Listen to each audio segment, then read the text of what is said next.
Hey guys, just Ash here. I've recently seen Infinity Wars, and as much as I want to do a review, I don't want to do it right now because there'll be spoilers in it and I want to let as many people see the movie as possible. So instead, I'm going to rank every single Marvel movie from Iron Man up to and including Infinity War. There'll be no spoilers for Infinity War in this list, so don't worry about that.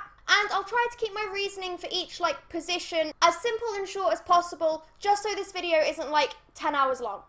Let's start at number 19 then. It's The Incredible Hulk. This is the most forgettable Marvel movie. No one really seems to have any strong opinions about it, either positive or negative, and quite often I find people forget that it even exists in the cinematic universe at all. Also, it's from before Mark Ruffalo was cast as the Hulk, which is why it ranks bottom for me. Next is Iron Man 2. Again, this is another fairly forgettable movie, and even though it did introduce some characters that would be important later in the franchise, it still suffers from sequelitis and is just a little bit too boring for me. Thor: The Dark World is next, and I'm actually kind of disappointed that I had to rank this so low because Thor is my favourite Marvel character.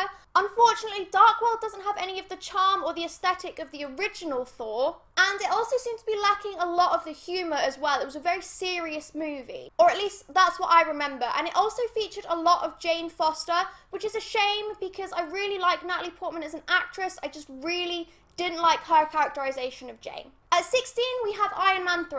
The Iron Man sequels really do seem to suffer from plots that are muddled and boring and homogenous. However, it was nice to see Tony dealing with the PTSD caused from the attack on New York in Avengers Assemble, and also the fallout that came with that as well. Unfortunately, it still only ranks at 16 because it's the most annoying example of Marvel having a big bad built up to the plot who then turns out to not actually be the big bad behind the whole thing. So the 15th spot is Doctor Strange. While the plot was semi-interesting and it did a really good job of introducing magic and mysticism properly into the MCU, other than that, it was just a little bit average. And also, it was nothing more than an origin story. And I know origins are necessary, especially with characters like Doctor Strange, where people may not automatically know who he is. But it was such a average, run-of-the-mill Marvel movie that it wasn't necessarily the most enjoyable it could have been.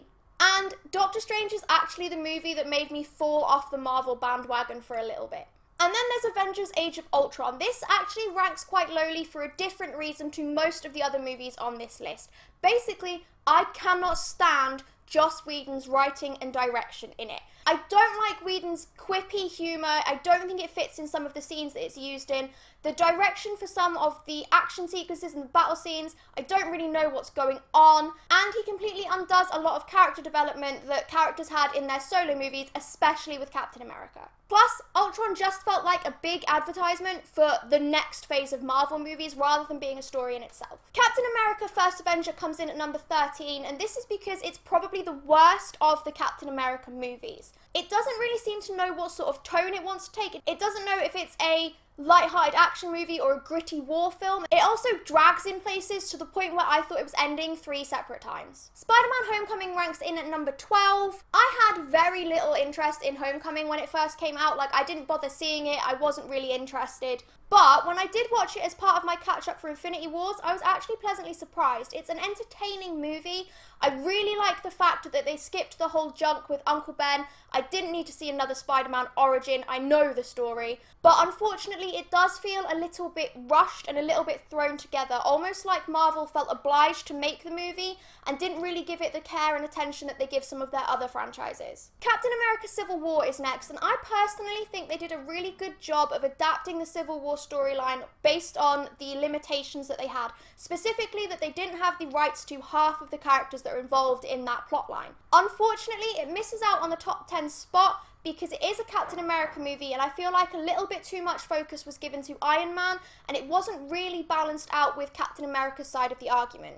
Okay, it's top 10 time, and number 10 is Iron Man. This film actually kickstarted my love for superhero movies as a whole. It has just the right amount of action, humour, and tenderness that you don't really get in action movies all that much anymore. And it was also a really strong introduction to the Marvel Cinematic Universe and the franchise as a whole. The reason it doesn't come any higher is that there just isn't enough actual Iron Man in it for me. Ant-Man is number 9, purely because of how different it is to other Marvel movies that were released at the same time. I especially like the cinematography in Ant-Man as well, particularly the fight scenes where all the action that is the same scale as Scott Lang when he's ant-sized is as big and bombastic and over the top as you would expect from a Marvel movie. But from a regular size point of view, the action seems a lot smaller and it's a little bit anticlimactic and it's all played for humour. It's very good. 8 is where Avengers Infinity War slips in on this list. Now, I'm not going to say too much, other than it's a very good movie. It's got its ups, it's got its downs, and I would recommend you all go and watch it. Next is Captain America the Winter Soldier. For me, this is the best Captain America movie that there has been so far. It reveals an awful lot about the MCU, and it also gives Steve Rogers a hell of a lot of character growth as well. The direction, cinematography, characterization, even the costume design in this movie is all spot on. And it could easily be taken as a spy thriller as much as it could a normal superhero movie. Thor is at 6, and despite being my favourite Marvel character, it does just miss out on a top 5 spot. This is because the franchise hasn't quite found its feet when handling a character who is a literal god, but other than that, it is a thoroughly enjoyable movie, as it was the first time there was a character who had actual powers that couldn't be explained away as being a billionaire or coming from a super soldier serum. Now, I know what I said about Joss Whedon earlier, but that still stands for Avengers Assemble. However, it does come in at number 5,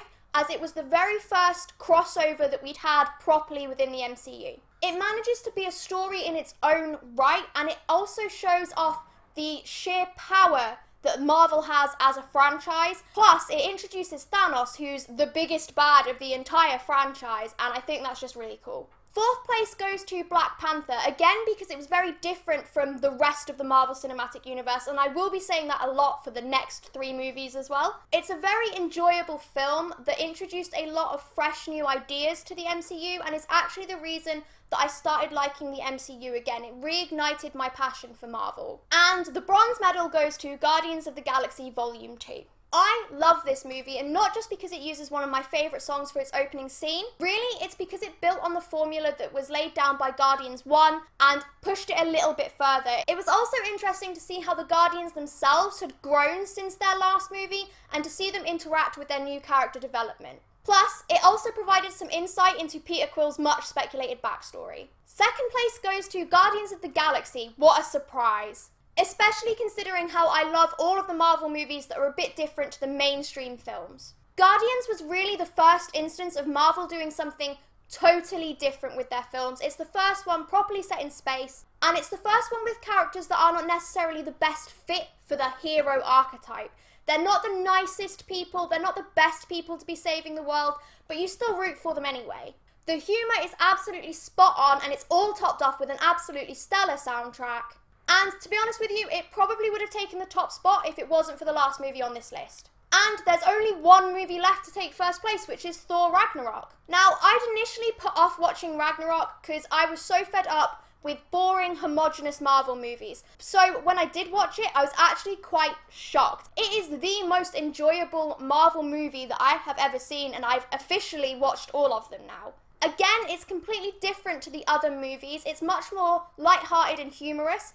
And despite having cameos from other Marvel characters, no one overshadows anyone, and it is most definitely Thor's movie. I really don't think there's a single thing with this movie I didn't like, and it introduced us to Korg, who will forever be my favourite supporting character.